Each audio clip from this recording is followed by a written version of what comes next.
बिस्मिल्लाहिर्रहमानिर्रहीम। कैसे हैं भैया आप लोग? रटना नहीं है, समझना है। Syntax book board second year physics new book 2024 chapter number 24 relativity. इसका पार्ट जो है वो हम 20 करने जा रहे हैं। MCQs पिछली वीडियो में हम डिस्कस कर चुके। CRQs जो है इसको डिस्कस कर लेते हैं अब हम, ठीक है। और नोट्स में इसके बना चुका हूँ, उसका PDF आपको मिल जाएगा। मेरा नंबर नोट कर लीजिए। आपको नाम नसब वग़ैरह बताने की बिल्कुल भी ज़रूरत नहीं है। आप सिर्फ़ एक बात कीजिए कि सर इस चैप्टर के नोट्स दे दीजिए, तो मैं आपको PDF जो है इसका दे दूँगा, ठीक है भाई। तो CRQs जो हैं जो बताने जा रहा हूँ, तो इसके भी और ERQs के भी आपको नोट्स मिल जाएंगे। जो न्यूमेरिकल्स हैं वो मैं यहाँ पे करवाऊँगा आपको ख़ुद ही सॉल्व, ठीक है। तो अभी क्या मकसद है CRQs में? पिन पॉइंट आंसर्स मैं अभी CRQs के बताऊंगा।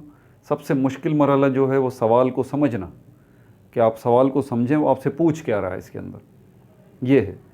और उसके बाद पिन पॉइंट जो उसके आंसर्स हैं वो भी मैं आपको हाथ के हाथ यहीं बता दूंगा।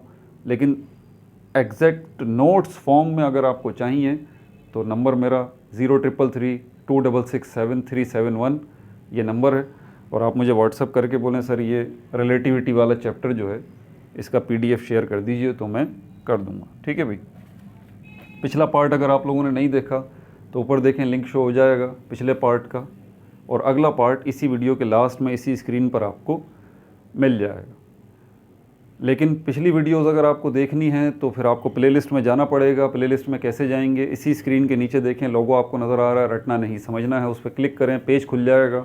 वहाँ देखें प्लेलिस्ट का ऑप्शन है, उस पर क्लिक करें, प्लेलिस्ट सारी आपके सामने आ जाएंगी। 12 फिज़िक्स की प्लेलिस्ट में चले जाएं, पिछली सारी वीडियो सारे चैप्टर्स की वहाँ पर मौजूद है। इसके अलावा एक और प्लेलिस्ट मौजूद है 12 केमिस्ट्री की।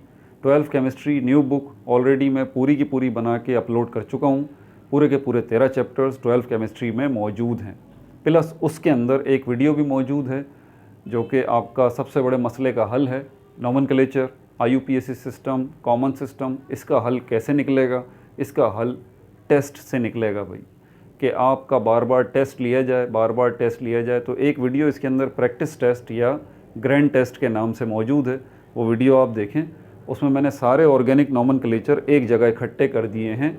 IUPAC सिस्टम और कॉमन सिस्टम के तहत सारे ऑर्गेनिक नोमेनक्लेचर एक ही वीडियो में, और वो टेस्ट है। उस टेस्ट को अटेम्प्ट करें, आपको पता लग जाएगा आपकी कितनी ग्रिप है, कितनी नहीं है।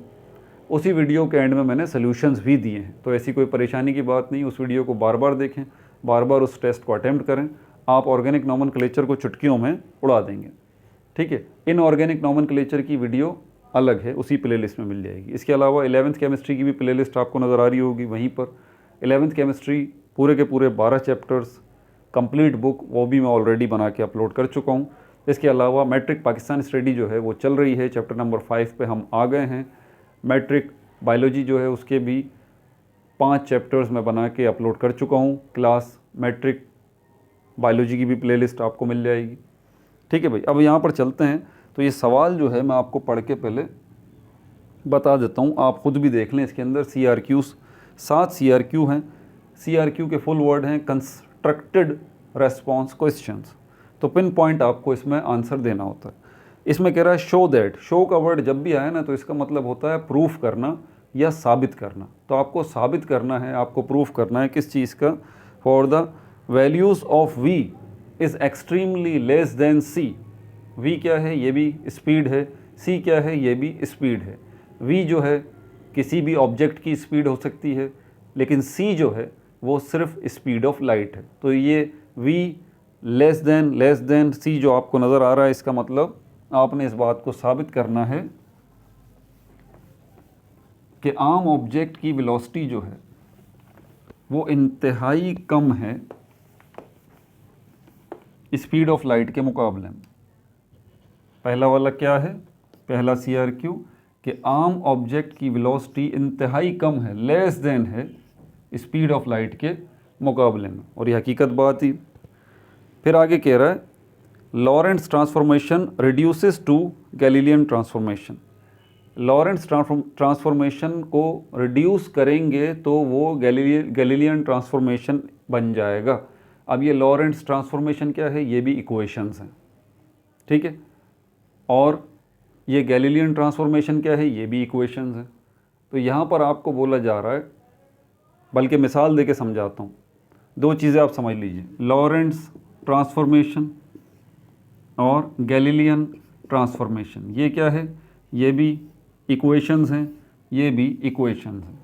यहाँ पर आपसे बात कर रहा है कि लॉरेंट्ज़ ट्रांसफॉर्मेशन इक्वेशंस को अगर रिड्यूस करें, इसको हम कम करें कम करें कम करें, तो हम फाइनली कौन सी इक्वेशंस पे पहुँचेंगे, गैलीलियन ट्रांसफॉर्मेशंस पे पहुँचेंगे। इसको कम अगर करेंगे तो इस तक पहुँचेंगे। ये बात समझ आ गई। अब एक और मिसाल देके समझाता हूँ, इसको जहन में रखिएगा। लॉरेंट्ज़ ट्रांसफॉर्मेशन इक्वेशंस को रिड्यूस करेंगे, कम करेंगे इतना कि फाइनली आप गैलीलियन ट्रांसफॉर्मेशन इक्वेशंस तक पहुंच जाएंगे।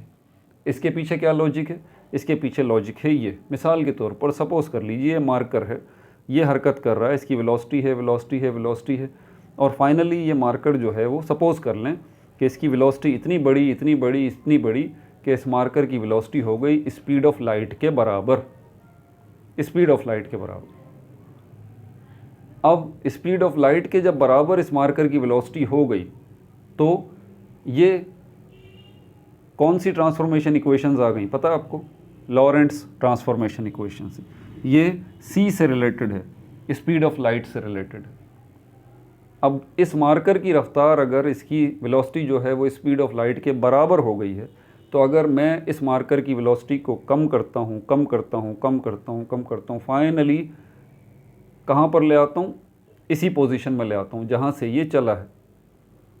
तो ये जो अब इसकी रफ्तार है आम हालात में, जो कि स्पीड ऑफ लाइट के बराबर नहीं है, अब ये नॉर्मल मार्कर की रफ्तार है, ये नॉर्मल मार्कर की रफ्तार जो कि स्पीड ऑफ लाइट की रफ्तार के बराबर नहीं है, ये कौन सी इक्वेशंस को रिप्रेजेंट करती है, ये गैलीलियन ट्रांसफॉर्मेशन इक्वेशंस को रिप्रेजेंट करती है।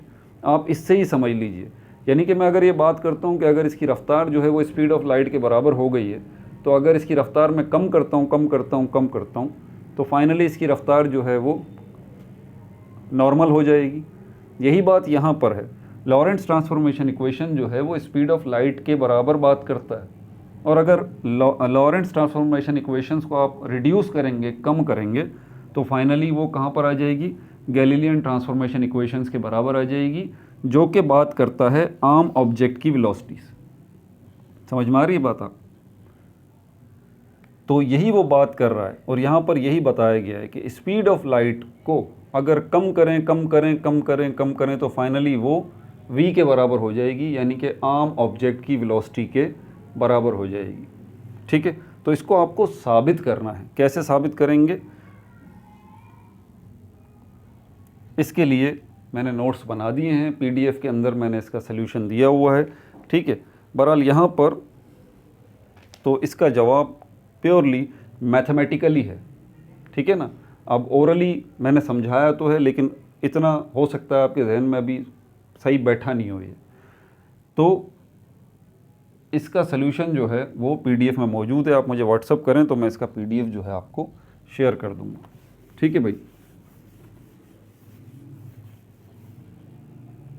और अगर आपको याद हो पिछली वीडियोस के अंदर हमने डिस्कस किया था, ये रहा हमारे पास तीनों रिलेटिविटी की थ्योरीज़। ये हमारे पास गैलीलियन थ्योरी ऑफ रिलेटिविटी है, ये है स्पेशल थ्योरी ऑफ रिलेटिविटी। ये जो लॉरेंट्ज़ ट्रांसफॉर्मेशन इक्वेशंस है ना, वो स्पेशल थ्योरी ऑफ रिलेटिविटी के अंदर आती हैं, और ये गैलीलियन ट्रांसफॉर्मेशन इक्वेशंस जो हैं वो इसके अंदर आती हैं, गैलीलियन थ्योरी ऑफ रिलेटिविटी के अंदर। ये पहले आई थी, ये बाद में आई थी। ये आम ऑब्जेक्ट की वेलोसिटी की बात करती है, ये स्पीड ऑफ लाइट की बात करती है।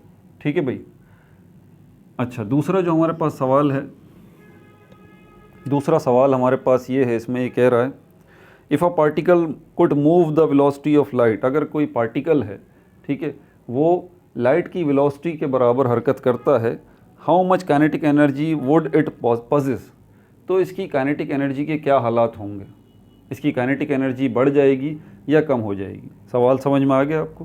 क्या कहा जा रहा है इस सवाल के अंदर कि अगर एक पार्टिकल है, उसकी रफ्तार जो है वो बढ़ के किसके बराबर हो जाती है, स्पीड ऑफ लाइट के बराबर हो जाती है इस पार्टिकल की रफ्तार, तो इस पार्टिकल की काइनेटिक एनर्जी जो है वो उसकी कंडीशन क्या होगी, मौजूदा हालत क्या होगी। तो यहाँ पर काइनेटिक एनर्जी, इसका जवाब भी मैंने नोट्स के अंदर दिया हुआ है, ठीक है, लेकिन ओवरव्यू मैं आपको वैसे ही बता देता हूँ यहाँ पर कि काइनेटिक एनर्जी जो है वो बहुत ज़्यादा बढ़ जाएगी। काइनेटिक एनर्जी इस पार्टिकल की बहुत ज़्यादा बढ़ जाएगी। कैसे बढ़ जाएगी, ये सारी डिटेल्स जो हैं वो मैंने पीडीएफ के अंदर बताई हुई हैं, नोट्स में मौजूद हैं, ठीक है भाई। अच्छा, तीसरा जो है हमारे पास सवाल यहाँ पर, इसमें कह रहा है explain the difference between special and general relativity in simple terms. Special relativity और जनरल रिलेटिविटी के दरमियान जो ताल्लुक़ है उसको आसान सादा लफ्ज़ों में बयान कर दें। तो यहाँ पर ये रहा हमारे पास स्पेशल रिलेटिविटी, ये रहा जनरल रिलेटिविटी। तो आप समझ लीजिए कि स्पेशल रिलेटिविटी के अंदर ग्रेविटी की बात नहीं की गई, जनरल रिलेटिविटी के अंदर ग्रेविटी की बात की गई है। मतलब जनरल रिलेटिविटी जो है पूरी की पूरी स्पेशल रिलेटिविटी ही है, सिर्फ इसमें ग्रेविटी का इजाफा हो गया। और इसका जवाब भी जो है वो आपको पीडीएफ में मिल जाएगा। आप मुझे व्हाट्सअप करें, मैं आपको जो है पीडीएफ इसका शेयर कर दूंगा, ठीक है भाई। उसके बाद हमारे पास क्वेश्चन नंबर 4 इसके अंदर आ जाता है कि differentiate between inertial frames of reference and non inertial frames of reference. Inertial frame of reference और non inertial frame of reference में क्या फ़र्क है, इसका जवाब भी जो है वो पीडीएफ में मौजूद है, लेकिन ओवरव्यू में आपको इसका बता देता हूँ। इनर्शियल फ्रेम ऑफ रेफरेंस वो है जिसके अंदर ऑब्जेक्ट की वेलोसिटी कांस्टेंट रहती है, यूनिफॉर्म वेलोसिटी होती है। Non inertial frame of reference, जिसको एक्सेलरेटेड फ्रेम ऑफ रेफरेंस भी कहते हैं, उसमें ऑब्जेक्ट की वेलोसिटी जो है वो वेरिएबल होती है, यूनिफॉर्म नहीं होती। तो इसका जवाब भी नोट्स में मौजूद है, ठीक है। व्हाट्सअप करें मुझे, मैं आपको शेयर कर देता हूँ पीडीएफ इसका। क्वेश्चन नंबर 5 जो है इसके अंदर पूछ रहा है आपसे, why can not any object move at the speed of light. कोई ऑब्जेक्ट जो है वो स्पीड ऑफ लाइट के बराबर रफ्तार से क्यों नहीं हरकत कर सकता। इसका जवाब कई हैं, एक थोड़ी है। स्पेशल रिलेटिविटी यही तो बात करती है, टाइम डायलेशन, उसका वक्त रुक जाएगा, लेंथ कॉन्ट्रैक्शन, उसकी लेंथ कॉन्ट्रैक्ट हो जाएगी, रिलेटिविस्टिक मास, उसका मास बहुत ज़्यादा बढ़ जाएगा, इनफाइनाइट बढ़ जाएगा। तो ये प्रैक्टिकली पॉसिबल नहीं है, और एनर्जी भी इनफाइनाइट हो जाएगी उस ऑब्जेक्ट की, तो ये प्रैक्टिकली पॉसिबल नहीं है, ठीक है। इसके जवाब भी आपको पीडीएफ में मिल जाएगा। छठा जो सवाल है इसमें पूछ रहा है, what is the limitation of Galilean transformation equation. Limitation word का मतलब ये होता है कमियां, क्या कमी रह गई है, क्या शॉर्ट कमिंग्स हैं, क्या खामियां रह गई हैं। खामी कहना तो गलत वर्ड होता है, खामी नहीं, हम ये कहते हैं कौन सी चीज़ है जिसके बारे में बात नहीं की गैलीलियन थ्योरी ऑफ रिलेटिविटी ने, इसकी बात की जा रही है। इसमें कौन सी ऐसी चीज़ है जो कि बात नहीं की गई, जिसकी लेकिन स्पेशल थ्योरी ऑफ रिलेटिविटी में उसकी बात की गई, तो वो लाइट है भाई। लाइट की कॉन्स्टेंसी के बारे में बात की गई है स्पेशल थ्योरी ऑफ रिलेटिविटी के अंदर, जबकि गैलीलियन थ्योरी ऑफ रिलेटिविटी के अंदर लाइट की कॉन्स्टेंसी के बारे में कोई बात नहीं की गई कि स्पीड ऑफ लाइट कांस्टेंट है, स्पीड ऑफ लाइट कांस्टेंट है, इसके अंदर बात की गई। दूसरी एक और बात कि इसके अंदर टाइम को जो है वो क्या लिया गया है, एब्सोल्यूट लिया गया है, जबकि स्पेशल थ्योरी ऑफ रिलेटिविटी के अंदर टाइम को जो है वो रिलेटिव लिया गया है। और भी चीज़ें वो पीडीएफ देखेंगे तो उसके अंदर मैंने इसके जवाब दिए हुए हैं। इसी सवाल का दूसरा हिस्सा आगे भी है, क्या कह रहा है, and how did Lorentz solve it. Lorentz transformation equation आपको पता है, इससे रिलेटेड है स्पेशल थ्योरी ऑफ रिलेटिविटी।